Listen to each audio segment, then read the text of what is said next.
Шарпланина прв пат ја посетив како студент во далечната 1995 година. И уште тогаш ми беше јасно дека тоа е планина која навистина се издвојува од се останато. Растенијата и животните, особено инсектите кои тогаш ми беа од интерес, се навистина посебни на оваа планина. И практично неспоредливи со најголем дел од планините на Балканскиот полуостров.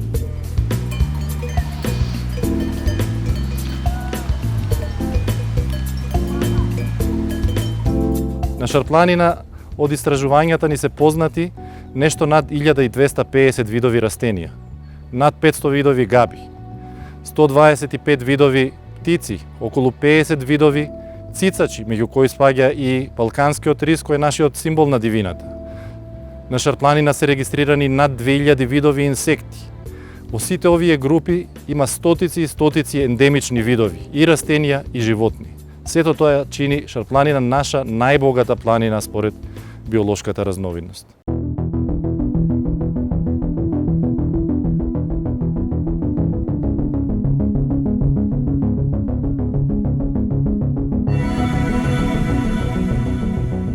Всушност, по број на високи врвови, односно врвови над 2000 метри, рековме дека има преку 200, Шарпланина е во рангот на Рила и Пирин планината. Додека, например, планината Олимп има помалку вакви врвови, повисоки од 2000 метри. Дури имаме и 12 врва кои што се повисоки од 2600 метри.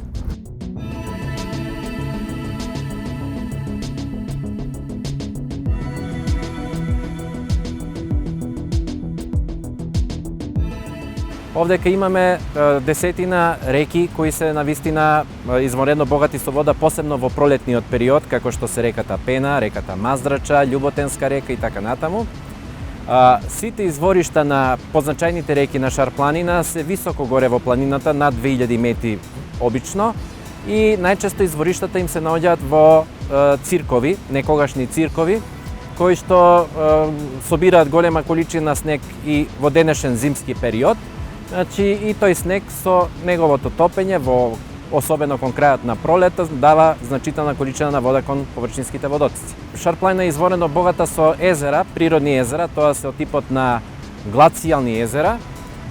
Вкупно имаме 37 езера, од кои што некаде 20 се постојани езера, останатите се периодични или повремени езера. Заедно со езерата на косовската страна, Шарпланина е една од најбогатите планини со глацијални езера на Балканскиот полуостров.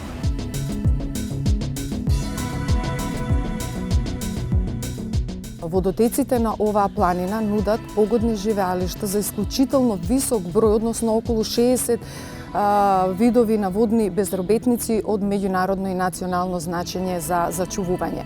Меѓу нив ги истакнала 16 балкански, но и 3 македонски, односно национални ендемити, како и 27 исклучително ретки видови кои во Република Македонија се среќаваат единствено во водите на оваа планина, што во споредба со останатите планини во Република Северна Македонија е исклучително висока бројност.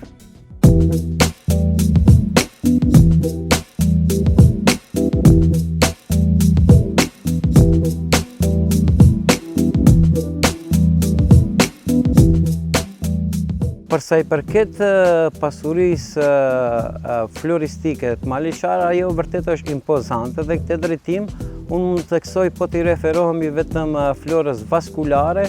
Ajo është e përfaqësuar me rreth diku 1260 lloje.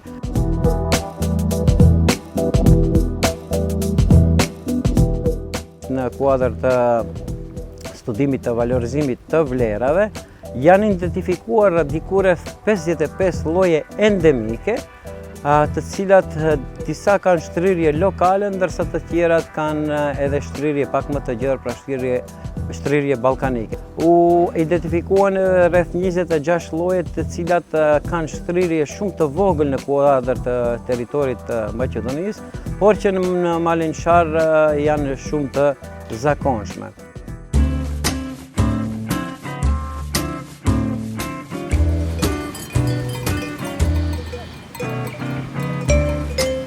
Овчарството не само што представува сточарска гранка која по своите производни ефекти носи, да речеме, чист девизен прилив, туку е многу значајна во одржувањето на природниот, односно антропогениот предел во кој припаѓаат високопланинските пасишта. Од тука големо е значењето на овците и овчарството како стопанска гранка во двата случаја. И во обезбедување на средства за живот на руралното население, како и на одржувањето на пределот во одредени заштитени подрачја, како што се националните паркови, во дадениот случај идниот национален парк Шара.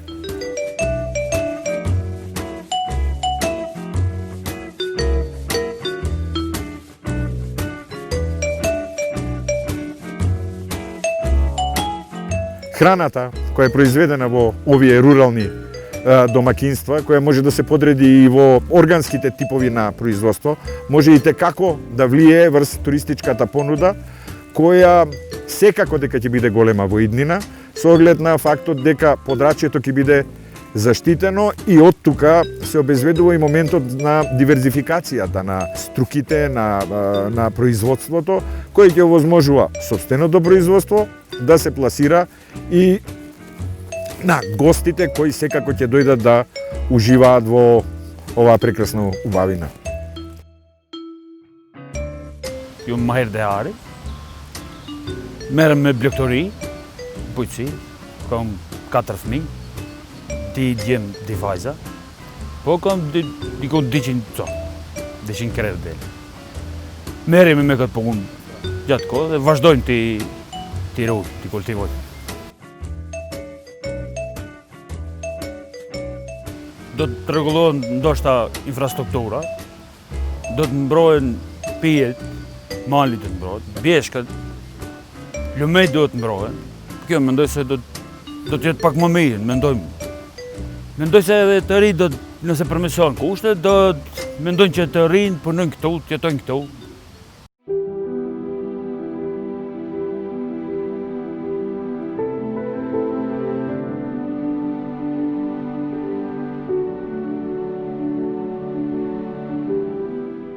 Националниот парк треба да соработува со локалното население, треба да соработува и со општините кои што гравитираат на тоа подрачје. Се тоа е потребно затоа што треба да има взаемно разбирање, треба да се слушнат потребите на локалното население, но треба да се слушнат и потребите кои што се на националниот парк и така заедно може да се работи кон една цел, а тоа е руралниот туризам заедно со екотуризмот кој што треба да се развива во овие рурални подрачја, а кој што тие рурални подрачја се основа за почеток на оној авантуристички туризам кој што треба да се случува внатре во националниот парк.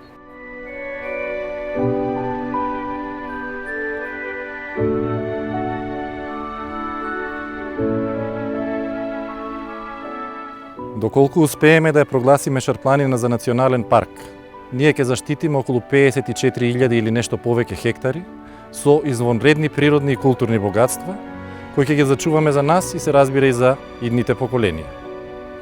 И тоа ќе биде првиот национален парк прогласен во независна Македонија од последниот прогласен во 1958 година, тоест Националниот парк Галичица. Сите овие процеси кои во моментов се одвиваат, налагаат сите ние индивидуално да се заложиме и да дадеме максимум од нас, да ја заштитиме Шарпланина, да го доведеме до процесот до крај, а како општество ќе мораме приоритет да им дадеме на процесите кои означуваат локален развој за локалните заедници, одржлив развој на туризмот за сите посетители на Шарпланина и се разбира, сето тоа ќе доведе на крај до зачувување на природата.